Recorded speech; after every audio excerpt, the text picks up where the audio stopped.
How's it going, everyone? It is me, Lone Vault Wanderer, and today we are going to be talking about the Fallout 3 game that could have been. Now, before I get started, I have opened a public Discord for my channel, so if you want to chat and participate in there, the link to the Discord is in the description below. Please check it out. I would love to talk to you there. And also as well, if you're a sub to me on Twitch and you've linked your Twitch with your Discord, you actually have access to the sub-only text channel. So we'll have a little bit of a separate chat there for those that are subscribed to me on my Twitch. So if you want to check that out again, link in the description below. If you want to sub to me on Twitch, I think it'll take a couple of days for it to recognize that you're a sub to me, and then you can participate in that exclusive channel. So today we're going to be talking about a Eurogamer video that was uploaded over the past day entitled The Fallout 3 We Never Got to Play. I highly encourage that you check out this video. I will link it in the description below. I'm not going to be covering every single point covered in this video. I want you guys to watch it yourself, especially if you're a fan of Fallout. But essentially there, Eurogamer talks about the cancelled Fallout 3 project known as Van Buren. Now, you guys probably know about Van Buren and the tech demo that was leaked and how it was cancelled because Interplay unfortunately went bankrupt, so Black Isle had to stop development of the game, and then eventually Bethesda bought it and we got the Fallout 3 that we know today. And additionally, they don't just talk about Van Buren in a loose sense, they actually speak directly with Chris Avellone and also Josh Sawyer that both worked on the game. Chris Avellone, this is something that I didn't know, was the original game designer for Fallout 3 Van Buren. He's the one that actually created the foundation of Van Buren, and then when he left Black Isle, or when he stopped working on the game at least, then Josh Sawyer and his team continued development of the game, but then eventually it was scrapped. Chris Avellone also sent Eurogamer his design documentation, the original design documentation for Fallout 3 Van Buren. So there's a lot of interesting information about this Fallout 3 game that could have been if the development had finished. And I want to talk about some of this information and I guess get into a discussion later on as to whether I personally, and you get involved in the conversation as well, whether we all would have rathered this Fallout 3 to have come to fruition over the one that we have today, because it's kind of like an interesting alternate reality where I'm sure we're going to get many different opinions. I think when you hear my opinion, it's going to be an obvious answer, but I'll get into that. So let's talk about this game because it could have been awesome. I mean, this shit, guys, really? This Fallout 3 sounded like it would be amazing, especially if we got it today. So the way that it worked, Chris Avellone again was the game designer for Fallout 3. And the way he started this design was actually creating a pen and paper game on Fallout 3 Van Buren and created all of the design and all the documentation for the game just simply on paper, and then recruited people from the studio, from Black Isle, to play through his vision of Fallout 3 Van Buren as a tabletop experience. And Chris Avellone said that everything, almost everything from Van Buren as the game itself was rooted in that original pen and paper game that Chris Avellone created. So everything from the area design to the reference art to the characters and locations, everything stemmed from that original tabletop pen and paper game. And also interestingly, Avellone ran two separate Fallout 3 pen and paper sessions where both parties existed in the same universe, and during the course of both of the games, the actions of one party would actually affect the other person's game, so they would have that kind of interrelation there. And Fallout 3 was going to have an antagonist leading one of those rival parties who the player throughout the course of the game would interact with. Avellone recognized as well that people usually relied on one of three, I guess, options in terms of progressing through Fallout, either combat, stealth, or speech, and Chris wanted to improve the speech aspect significantly. So for example, instead of having speech skill be a kind of easy win option, which it kind of is in Fallout 3 when you have a speech option, Van Buren instead would have simply given you more information about a person the longer you talk to them,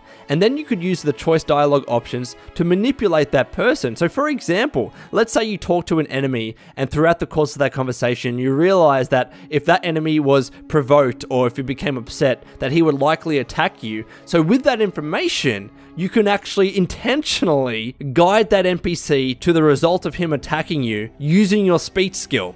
So it wasn't simply, oh, if I have a speech skill, I'm going to be successful in this scenario. It was actually meant to have different purposes and different uses, which sounded really cool.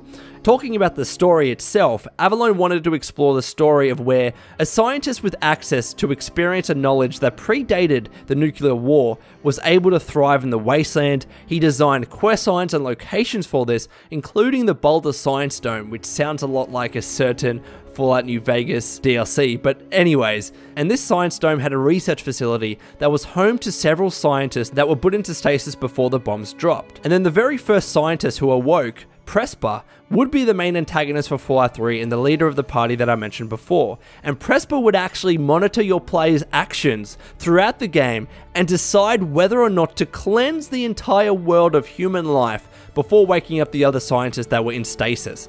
So essentially, his decision as to whether or not to exterminate the human race was based on your decisions as you played the game.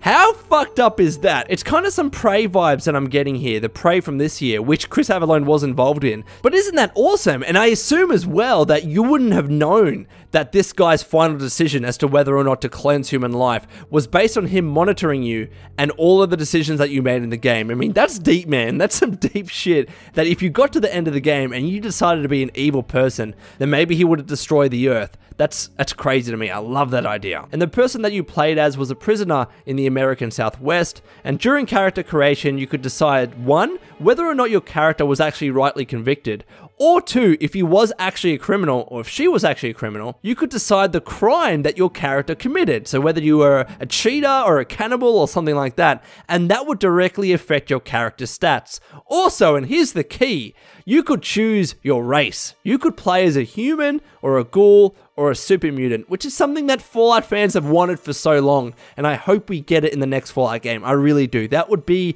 just awesome, and it would add so much replayability, I think, to the Fallout games. Another interesting fact, Avellone wanted to reinvent the Pip-Boy that would allow you to unlock new features as you played the game, kind of like mods and add-ons. That's how Chris described it as, that would give your Pip-Boy new functionality. So for example, if there was a fire in a building that you were in with your Pip-Boy, the Pip-Boy would pick up on that and then tell you where all the exits and sprinklers were. So the more you explored, the more your interface would improve and grow, which again is another really neat idea. And that's about all the information the Eurogamer video gave. I would highly again encourage you to check out that video. I have not covered everything. I've really briefly summarized all of that video, and then they go into why the game was cancelled and all that stuff, and some of Josh Sawyer's ideas. So please check out that video. But now, I want to talk about whether we as Fallout fans would want this Fallout 3 game over the Fallout 3 that we ended up getting. And for me, the key is that this Fallout 3 game would still have been a top-down, isometric Fallout game like the original Fallouts. The difference being from the original Fallouts, this would have been a 3D top-down isometric game. So it wouldn't have been 2D, and it would have had improvements in that regard. But still, it would have been a top-down isometric game. Now, because of the games that I played growing up, I never owned a PC as a child. I always owned consoles, whether it was an N64 or an SNES or a GameCube or a PlayStation. Those were the kinds of consoles that I played growing up. Those were the kinds of games I played, console games growing up. And because I never owned a PC, I never really played PC games. It's why I never played the original Fallouts at the time. I have played Fallout 1 now. And of course, that's really why I never played top-down isometric games. You never really found those games on consoles. Maybe there were a few here and there, but I certainly never played them. So that's just my preference. That's what I grew up with. That's what I love. That's what I know. Those are the kinds of games that I love playing today. But that has changed slightly. Again, I played Fallout 1. I like that. Mario and Rabbids is fucking awesome, and that's a top-down isometric game. Really enjoyed that. It's also a turn-based game too. So if there was a chance that this Fallout 3 Van Buren were to be released today, even as a top-down isometric game, but with all of these cool features and the cool story that Chris Avellone talked about, I would be on board. This would be an awesome game. We all know how skilled and experienced and knowledgeable and creative Chris Avellone is. And to have him design a Fallout game from the ground up, you can't tell me that you wouldn't love that shit, right? And yes, we had a lot of his ideas that were transferred to New Vegas, but still, having this kind of Fallout game would be amazing, and I would love that. However, and this is certainly not dissing on his game or Chris Avellone's work. Chris Avellone, he's a great guy. I've met him. He's amazing. This game sounds awesome. But the reality is, because of the games that I played as a child growing up, I liked console games, and I never really played top-down isometric games. And the only reason why I played Fallout 3 was because it was a first-person open-world game. That was the reason why I played it. When I looked online for new games to play, and I saw footage of Fallout 3, and it was this open world first person, also a third person game, but usually people play first person, where you could explore and kill people and loot and all that kind of stuff. That's what drew me to the game. That was the reason why I purchased Fallout 3. And again, at that stage when I had an Xbox 360, I didn't have a gaming PC, and that is where Van Buren would have been released on. So because of all of those circumstances, even if this Fallout 3 game was developed, if Van Buren came out and it was a fantastic game, phenomenal, exactly what Chris Avallone's been talking about with the story, etc., chances are I never would have played it. And as a result of that, I never would have become a Fallout fan. I never would have started a Fallout YouTube channel. Like, all of my endeavors with Fallout, from playing the game, from starting a YouTube channel dedicated on it originally,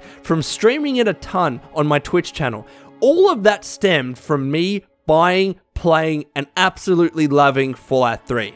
I've said this on numerous occasions that Fallout 3 is probably my favorite game of all time, with BioShock either being equal or very close to that. I adore Fallout 3. Some of you might not, and I understand that. Some of you like New Vegas more, but this is all personal choice, right? It's all personal preference. I like Fallout 3 the most, some of you like Fallout New Vegas more, but I can't deny that's where my love and passion for the Fallout franchise started. It was the first Fallout game that I played, and of course a lot of that has to do with nostalgia. The reason why it's my favorite game of all time, arguably, is probably because it was the first Fallout game that I ever played. Usually the first game in a series that you play is the one that you end up liking the most. So can I honestly say, at the time with hindsight, would I have preferred Van Buren releasing over the Fallout 3 that we got? I'd have to say no, because if that had happened, I probably wouldn't be a Fallout fan, and that's the reality. Maybe sometime down the line when I got a bit older and I bought a gaming PC and I played that Fallout game, maybe I would have fallen in love with it then. But I still think the chances are very low. But again, if this game was releasing today, sure as hell I'd play it, and I'd probably love it too, especially given the position that I am in now with my gaming PC and with me having played a lot of PC games. So anyways, Wastelanders, I would love to get your thoughts on this topic. Please let me know in the comments below what you think. Would you have preferred at the time this Fallout 3 Van Buren game or the actual Fallout 3 game that we got? I would love to hear your thoughts. And until next time, this has been the Lone Vault Wanderer. Please take care of yourself, and would you kindly keep fighting the good fight.